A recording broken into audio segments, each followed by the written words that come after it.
সকাল থেকে রাস্তা জুড়ে উন্মত্ত জনতার দল চলেছে চড়ুই মারতে। একদল মানুষ ড্রাম বাজাতে বাজাতে তাড়া করলো চড়ুই পাখির ঝাঁককে। বিকট শব্দে ভয় পেয়ে উঠতে উঠতে একসময় মাটিতে লুটিয়ে পড়লো নিরীহ পাখিগুলো। এছাড়াও ফাঁদ পেতে গুলি করেও মারা হলো আরো চড়ুই। ভাঙা পড়লো তাদের বাসাও। এইভাবে 1 বছরের মধ্যে চীন থেকে পুরোপুরি নিশ্চিহ্ন হয়ে গেল এই পাখির দল। হিসেব বলে প্রায় 100 কোটি পাখির মৃত্যু হয়েছিল। কেন? কারণ তারা যে মানুষের ফসলে ভাগ বসায়। সময়টা 1958। চীনে তখন মাও সেতুংয়ের জমানা। চীনের অর্থনীতিকে দ্রুত বদলের লক্ষ্যে বিভোর তিনি। দেশের সমস্ত কৃষি জমির মালিকানা তখন রাষ্ট্রে।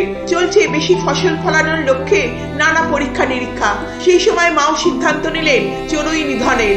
তবে চড়ুই যে পোকামাকড়ও খায় এ তথ্য জানা ছিল না তার।